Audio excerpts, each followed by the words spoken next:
Boa tarde, pessoal. Vamos começar sem mais atrasos. O Seminário de Coisas Legais de hoje é o penúltimo do ano. Hoje quem vai falar é o Guilherme. Vai falar sobre universalidade, sobre bêbados, cafés e queimadas. Muito obrigado, Leandro. Obrigado a vocês por terem vindo. Estou me sentindo até meio robótico, cheio de microfones, muita sofisticação.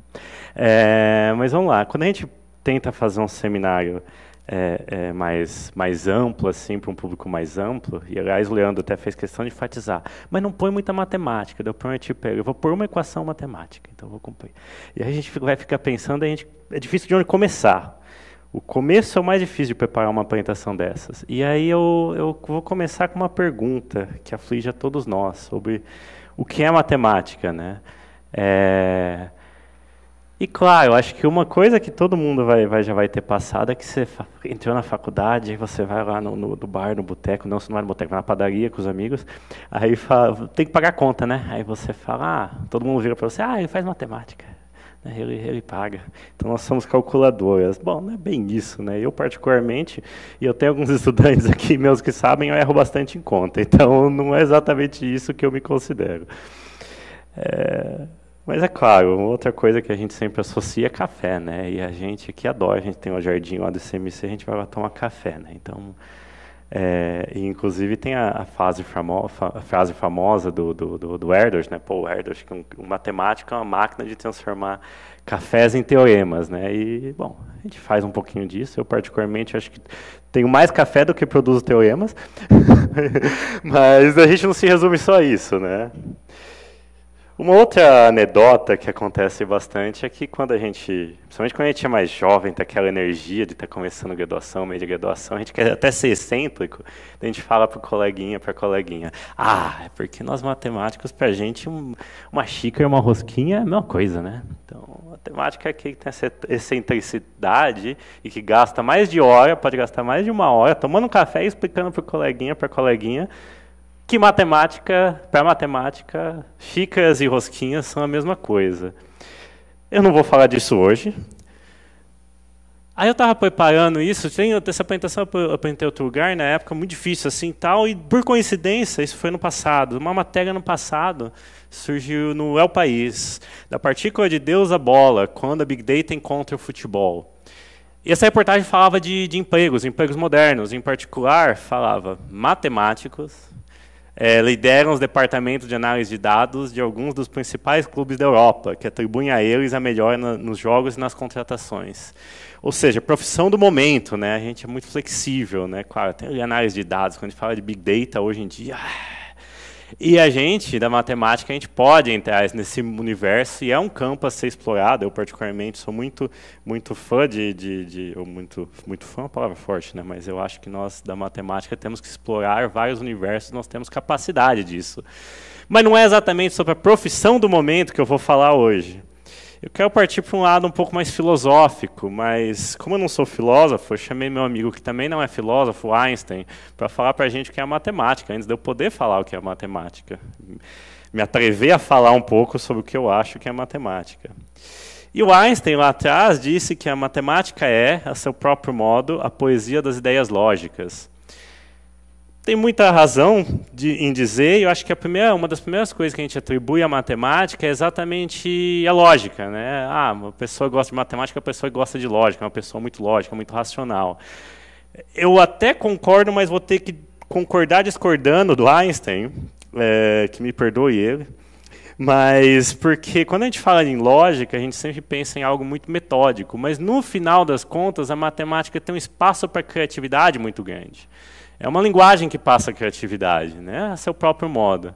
Então, por enquanto, eu vou discordar do Einstein, mas eu ainda não vou dar minha resposta sobre o que eu acho que é matemática. Antes de dar minha resposta, e eu vou dar só um pouquinho mais para o final, eu quero fazer na verdade, eu quero fazer diversos experimentos com vocês hoje.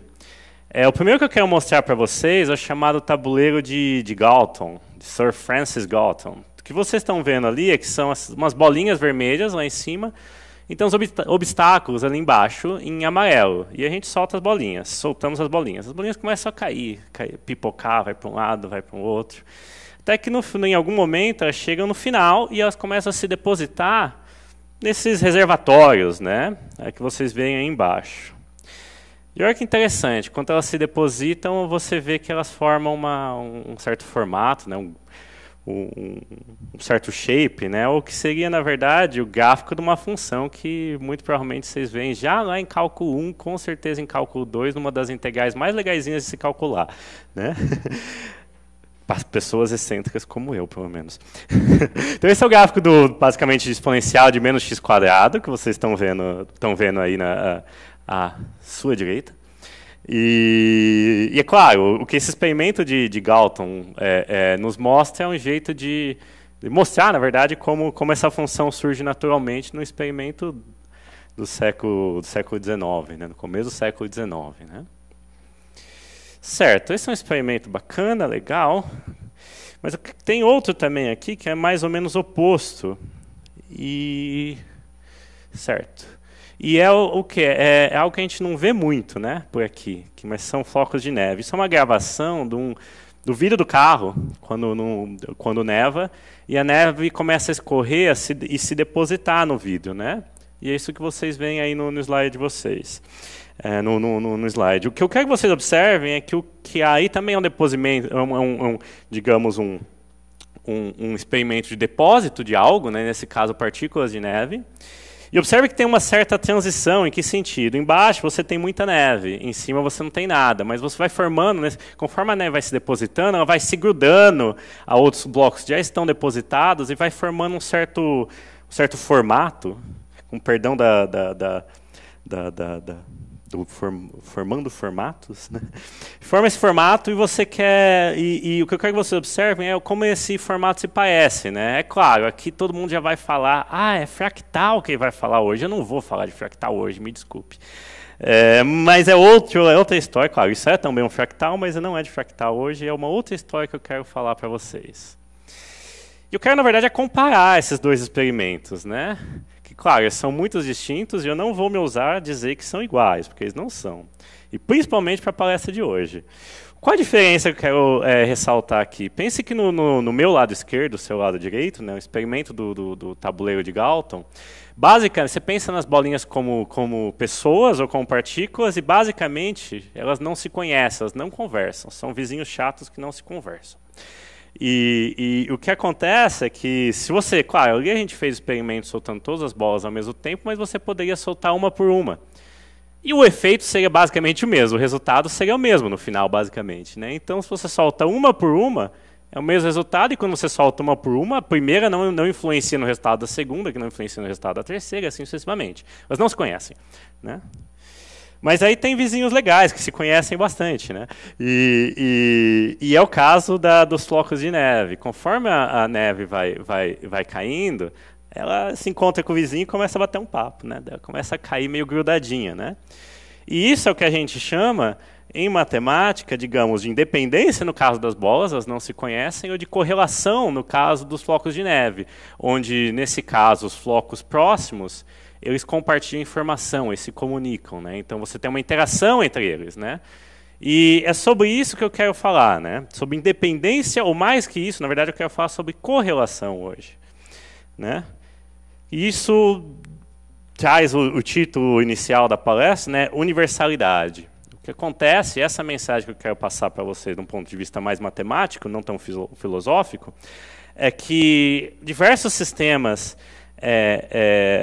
como, por exemplo, o floco de neve e diversos outros que a gente vai passear um pouco hoje, eles são, a princípio, muito distintos. Mas, com um olhar excêntrico matemático, a gente pode vê-los como sendo iguais. Certo? E, é claro, no caso de independência, a gente fala disso muito, principalmente no primeiro curso de probabilidade, a gente sempre fala de independência, teorema central do limite, que é aquela figurinha à sua direita, à minha esquerda, que vocês veem por aí. Né? Mas não para hoje. Hoje a gente quer falar de uma história parecida, mas em sistemas correlatos. Ou paralela. Certo. Então, vamos começar com outro experimento. O que você lá, à esquerda de vocês, né, vocês têm o floco de neve, claro, do outro lado vocês veem queimadas, né? Então, papel que está queimando. Imagina esse papel, conforme vai queimando, essa faixa preta, imagine como uma superfície de crescimento, crescendo para baixo, mas uma superfície de crescimento, né? Você imagina que então tem um certo desenho, um certo gráfico de uma função, que está crescendo para baixo, né? Evoluindo. É claro, se você queima o papel, você não pode predizer com exatidão o que vai acontecer digamos, nessa dança da superfície crescendo. Equação do calor, se você já viu, vai te dar uma predição, vai te dar uma modelagem disso, mas na prática, a equação do calor vai te dar uma média do que vai acontecer se você repetir 557 milhões de vezes o mesmo experimento, né? Quando você vai medir mesmo na vida real, tem muita interferência. O que você obtém é algo que, na verdade, é aleatório. Então, o papel vai queimando e vai, digamos, se decompondo e vai gerando essa superfície de crescimento, né? E pense aqui novamente que se eu tenho muito fogo do meu lado, eu tenho uma tendência maior de queimar eu mesmo, né? Correlação. Então, esse é um experimento que eu quero que vocês olhem. E, claro, esse experimento, infelizmente, está em alta, né? Aqui a gente pode fazer com papel, mas podemos pensar nas florestas, né? Certo, esse é um experimento. Ainda não falei para vocês, nem vou falar por enquanto o que ele tem a ver matematicamente com os flocos de neve, mas em breve. Um outro experimento que eu quero conversar com vocês é sobre café. A gente adora café, né? Eu adoro café, pelo menos. O que vocês estão vendo aí é uma figura que talvez vocês já tenham visto várias vezes, que é borra de café num papel, por exemplo, né? Então, caiu lá, pingou café, o líquido seca, mas fica borra e forma algum desenhinho bonitinho. É fractal. Não é fractal hoje. Certo. E, claro, quando a gente gosta muito de café, físicos também gostam muito de café, daí eles foram para o laboratório e começaram a fazer um experimento, né? E esse experimento foi feito na University of Pennsylvania, acho que foi 2001, 99, 2001, coisa de 15 a 20 anos atrás. Então, fizeram isso eles têm, inclusive, disponível os vídeos e fizeram isso lá em laboratório, né? Mediram esse efeito que eles chamam de Coffee Ring Effect. E, basicamente, o que eles explicaram é que acontece que você tem um café, o líquido vai evaporando, conforme ele evapora, ele vai depositando mais partículas e vai formando esse anel de café, né? Coffee Ring, né? E, novamente, veja isso como um processo de crescimento, porque você pensa que ele está crescendo, esse borda, esse círculo está crescendo para dentro, digamos, né? Uma superfície de crescimento que ela gera, que é esse anel, esse formato que ela gera, né? Apesar de ser muito rápido. Quando é muito rápido, a gente dá um zoom, né? Então, olha, essa imagem é basicamente a mesma, mas numa escala muito menor, quando você só olha para uma bordinha do crescimento. E, na verdade, essa segunda escala aqui, ela veio depois. O que aconteceu é que, vendo aqueles experimentos lá atrás, feito pelos físicos, um matemático, Alexei Borodin, entrou em contato com eles e falou: nossa, isso daí que vocês estão fazendo, eu acho que tem um modelo matemático para isso. E daí eles resolveram analisar numa escala mais fina. De certa forma, esse experimento matemático que eu vou contar para vocês até o final.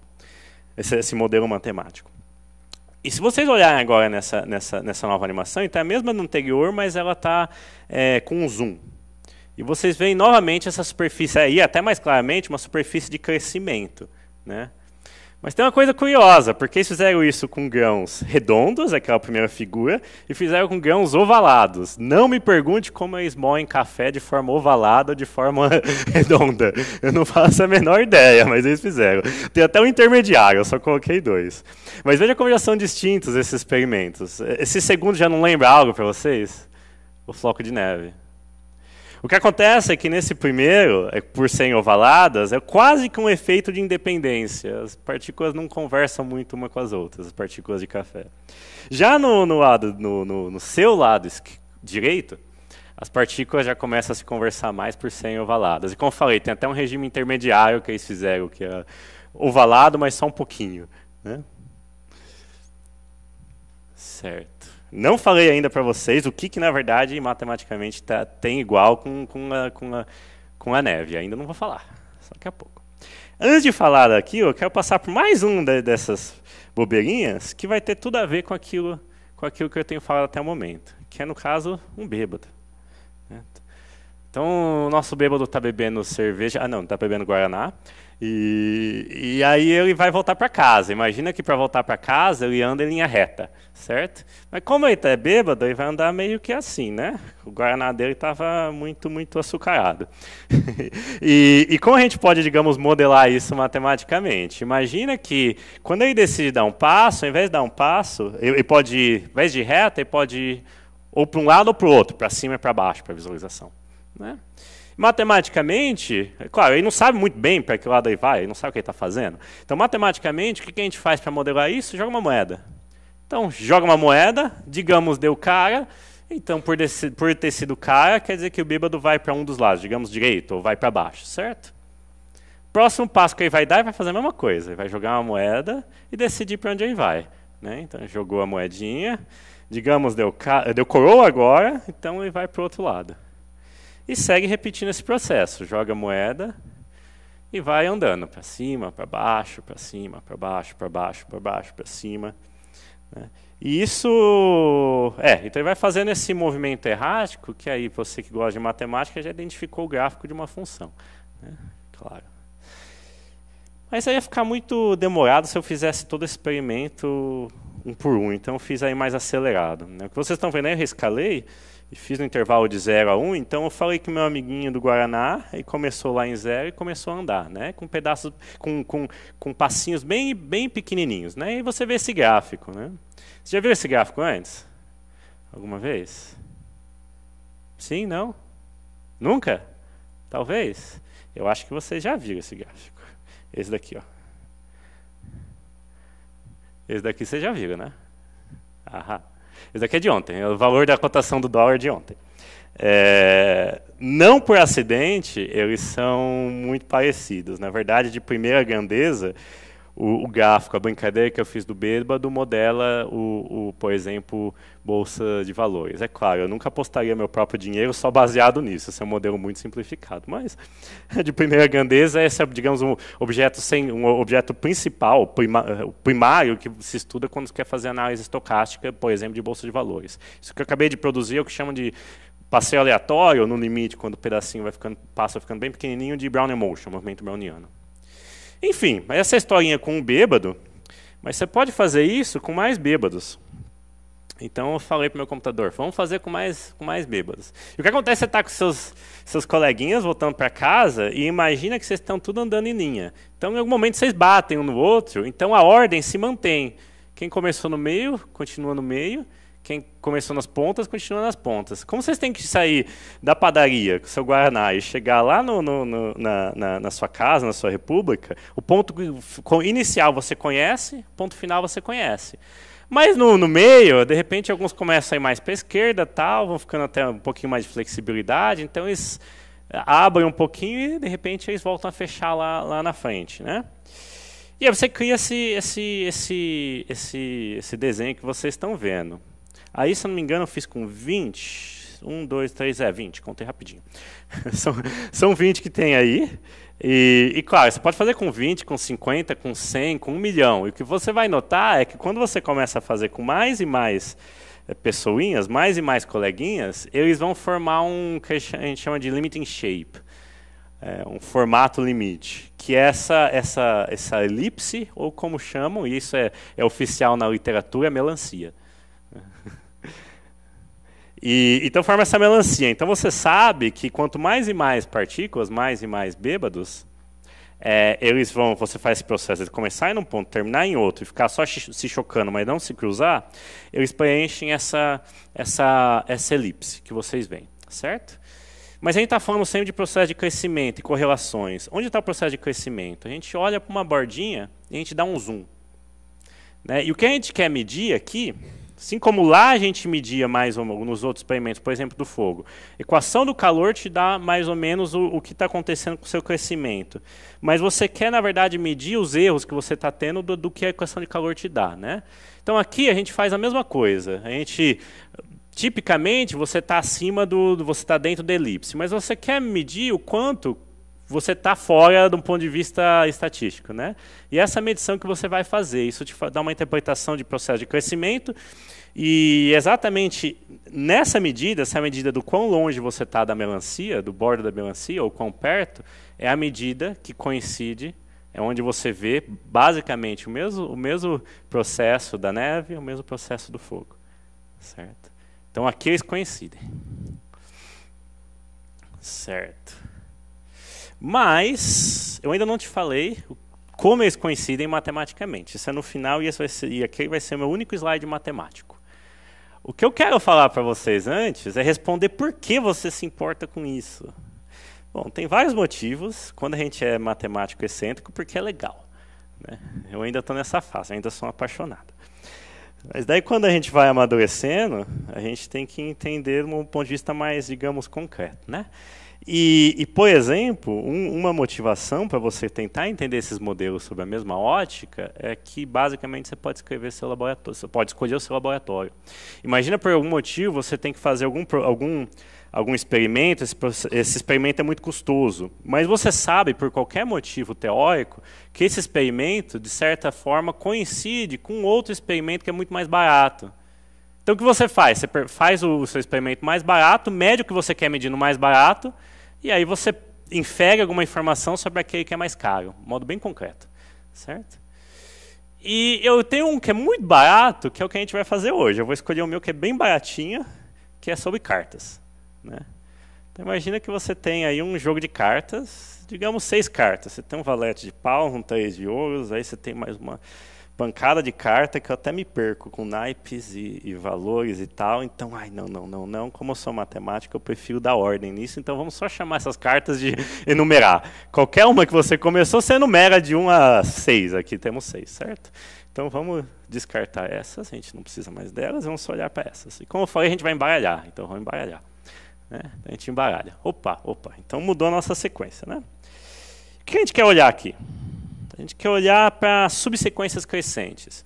Então, por exemplo, vamos olhar para aqui para essa sequência de números 3, 5, 6. Comecei ordenado, desordenei, depois então eu embaralhei. Depois que eu fiz isso, eu começo a olhar para essa minha nova sequência, que não está mais ordenada, eu começo a olhar para subsequências crescentes. Por exemplo, aqui eu tenho essa, 3, 5, 6 é uma subsequência crescente, certo? Peguei ela, daí eu vou marcar lá. Então, deixa eu digitar aqui, beleza, marquei. Certo. Aí eu continuo o meu procedimento aqui, e digamos que eu escolho uma outra sequência, que essa também é crescente, né? 1, 2, 5, 6, eu vou lá e marquei a minha. Né? Começa a fazer isso várias vezes, com todas as possíveis subsequências crescentes. Vai ter um monte, né? 1, 2 é uma subsequência crescente. 3, 4 é uma subsequência crescente. Eu vou ter um monte, né? Vou ter várias. Então, eu só começo a marcá-las. Né? Então, marco aí uma por uma. Aqui eu marquei algumas, nem marquei todas. Então, uma sequência aqui de 6 cartas vão ter mais subsequências crescentes do que o número de cartas. Né? Vão ter muitas. Né? Certo, então isso é para quando a gente faz com, digamos aqui, 6 cartas. Beleza. Mas qual é a quantidade que eu quero que vocês olhem? Eu quero que vocês olhem, na verdade, para qual é a maior sequência. Então, por exemplo, nesse caso, eu acho que essas são as únicas duas. É 1, 2, 4, 6 e 1, 2, 5, 6. São duas subsequências crescentes de maior comprimento. Comprimento 4. Certo? Então, esse é o resultado que eu quero para o meu experimento. Então, pega uma carta, pega uma sequência de cartas, embaralho, começo a olhar para as subsequências crescentes. Pega a que for maior, podem ter várias. Eu marco só o comprimento dela. Certo? Beleza, então vamos fazer isso. Então, deixa eu começar com um baralho maior, né? Aí a gente embaralha. Ixi. Aí deu bagunça. Mas daí eu não vou conseguir, né? Então, como nós somos matemáticos, a gente não se importa em fazer isso uma vez. A gente faz isso tipicamente, né? Então, imagina que você tem um baralho, digamos, com 5.000 cartas. O que a matemática continha aqui, eu diria que até de graduação, só que a gente não vê na graduação, mas não é sofisticada, não. O que a matemática vai dizer? Que num baralho de 5.000 cartas, basicamente, a maior subsequência crescente tem comprimento aproximadamente 142, que é 2 raiz de 5.000, que é o tamanho do baralho. Ah, Guilherme, então quer dizer que se eu embaralhar 5.000 cartas e fizer isso, eu vou ter uma sequência de comprimento 142 e essa vai ser maior? Não, eu não falei isso. Tipicamente. Agora, se você pegar um baralho e embaralhar um baralho de 5.000 cartas, embaralhar 300 mil vezes, e cada vez você fizer todo esse procedimento, primeiro você vai morrer, porque vai passar muito tempo, né? Mas se você conseguir fazer isso, na média, você vai ter que a maior subsequência crescente é de tamanho 142, certo? E essa matemática não é tão difícil de ver. É um bom projeto de C, digamos. Agora, o que já é mais difícil ver, e esse é o que chamam de problema de Ulam, que durou talvez uns 40 anos para ser descoberto, quase que acidentalmente, mas nem tanto, é que é a relação do erro. Como eu falei, tipicamente você vai ter 142, uma subsequência crescente de tamanho 142, a maior, né, o comprimento da maior subsequência crescente. Mas você sempre tem um erro. Né? Como eu falei, imagina lá no seu papel, a equação do calor te dá a evolução da sua superfície de crescimento. Mas você tem um erro, um tiquinho que balança. Né? No floco de neve, a mesma coisa. No passeio dos bêbados, a mesma coisa. Você tem um errinho. E esse errinho, ele é da ordem raiz sexta de 5.000, vezes uma quantidade que essa sim é aleatória. Que eu estou chamando aqui de Ki2, ou Chi2. Né? Algum número, algum erro aleatório. Só quis aqui colocar o raiz sexta de 5.000 para exemplificar a ordem desse erro. É da ordem raiz sexta de 5.000 e você tem esse Chi2 aqui que te descreve, certo? Mas é claro, agora sim você tem que me perguntar, mas Guilherme, você está falando muita coisa, não está me contando nada. Quem que é esse sujeitinho, esse erro? Né? E essa é a quantidade interessante. Né? E o que é ele? É exatamente esse mesmo erro que aparece nas melancias, no passeio do bêbado, que aparece na queima de papel, que aparece no floco de neve, que aparece na borra de café. Tipicamente, você consegue descrever, digamos, com uma equação determinística, toda essa superfície de crescimento. Né? Papel, a neve, a borra de café, mas você sempre tem um erro. E esse erro, tipicamente aleatório, é mensurado por esse Chi2. Para quem fez um curso básico de probabilidade, é uma variável aleatória, certo? E para determinar uma variável aleatória, o que eu preciso te dizer é só alguma regra para calcular probabilidades, né? Essa variável aleatória, essa quantidade, é o que a gente chama de variável aleatória de Tracy-Weedon, ou distribuição de Tracy-Weedon. E esse é meu slide matemático, Leandro. O que é ela? Eu vou contar para você o que ela é. Né? Bom, lá atrás a gente viu que tinha Gaussiana, e lembra, se você não fez um curso de probabilidade sem problema nenhum. Se você fez, você vai lembrar do teorema central do limite, onde esse gráfico de função aparece numa enormidade de modelos. O que a gente está falando aqui, lembra lá atrás, a gente está lidando com problemas correlacionados, sistemas correlacionados. E o que eu estou te contando é que essa Chi2 aqui, essa distribuição de Tracy-Weedon, ela é universal. Uma vasta gama de modelos de crescimento com correlação. O gráfico digamos, da distribuição gaussiana é esse que você vê na tela. O da distribuição de Tracy-Weedon, e eu agradeço ao meu estudante de doutorado, Carla, que fez o desenho para mim, é esse que você vê aí na tela. Né? Ah, mas Guilherme, é a mesma coisa. Não é, vou colocar junto. Né? Mas ainda é a mesma coisa. Mas não é. Se você olhar matematicamente, a gaussiana é assim mesmo. O que eu fiz aqui é que eu só plotei a gaussiana junto com a Tracy-Weedon, com a mesma média e variância. Então, eu só bati a média e a variância da gaussiana com a Tracy-Weedon. Elas são quase a mesma coisa. Mas não é. Se você olhar, por exemplo, a cauda, digamos, a velocidade de decaimento. Deixa eu ver se eu consigo assim. Consigo aqui. Se você olhar aqui, nesse cantinho aqui, a gente pode medir a velocidade de decaimento dessa função, por exemplo. No caso da gaussiana, decai como e de menos x². No caso da Tracy-Weedon, ela vai cair como e de menos uma constante x a 3 meios. Mas potência, meia potência ali colar. Bom, do ponto de vista probabilístico, eles vão falar para você. Bom, mas essa meia potência, quando tem, por exemplo, essa meia potência quer dizer que as probabilidades são muito pequenininhas e muito próximas. Mas quando tem, por exemplo, um terremoto, a chance de ter um terremoto é muito pequena, mas você quer saber com uma precisão muito grande quando ele vai acontecer. Então, essa diferença já não é mais tão pequena assim. Né? Então, essas não são funções iguais, na verdade, elas são muito diferentes. Né? Vou te convencer com uma fórmula como elas são diferentes. No caso da gaussiana, você tem uma fórmula. No caso da Tracy-Weedon, você não tem. Você tem quase fórmula. O que é essa Tracy-Weedon? Então, uma variável aleatória aqui 2, e aí você tem que terminar pela distribuição. Né? Então, a probabilidade desse seu erro, Q2, ser menor que um valor, é uma função F2, Como eu calculo esse F2, Guilherme? Me dá uma fórmula. Não consigo. Eu consigo te dar uma receita. Qual é essa receita? Você pega o log dessa função, você calcula duas derivadas, e aí essa nova função que eu estou chamando de u, resolve uma equação de segunda ordem, tem o u duas linhas ali, mas é não linear, porque eu tenho u ao cubo. Então, ela até que é simples. Para quem faz análise numérica, é besteirinha, né? Mas, de um ponto de vista, por exemplo, na graduação, dificilmente a gente vê equações não lineares, né? Enfim, o ponto é que ela é diferente da gaussiana, mas ainda assim é universal. Então, de certa forma, ela brilha aos olhos daqueles excêntricos. E ela aparece uma vasta gama de modelos, como eu espero tê-los convencido hoje. Certo. Já caminhando para o final, eu não respondi para vocês o que eu acho que é matemática, mas eu espero agora poder responder, né? A gente tem essa gama de modelos muito grandes. O que eu espero que vocês possam levar para casa é que, mesmo sem fazer muita matemática, mais ou menos no campo de ideias, vocês possam ter entendido que, se você olhar cuidadosamente para esses modelos, colocam, digamos, uma lente de aumento correta, você vai ver as mesmas quantidades. Né? Então, essa é o que a gente chama de universalidade. Modelos distintos têm as mesmas estatísticas, têm as mesmas propriedades. Né? No caso aqui específico desses, como eu espero ter passado a mensagem para vocês, ela é descrita por essa função especial, digamos, que é a distribuição de Tracy-Widom, que pode ser descrita através de uma equação diferencial. Tem outras descrições também, mas essa talvez é a mais simples. Certo, mas o que é matemática? E aqui conectando com a minha palestra. Para mim, matemática é olhar para padrões além daquilo que os nossos olhos veem. Se a gente só olha para a primeira imagem, por exemplo, eu mostrei para vocês o movimento browniano, vocês já viram isso? Ah, não vi. Mas, então, vocês já viram isso daqui? Eu mostrei para vocês as ações na bolsa de valores. Vocês, eu já vi. Né?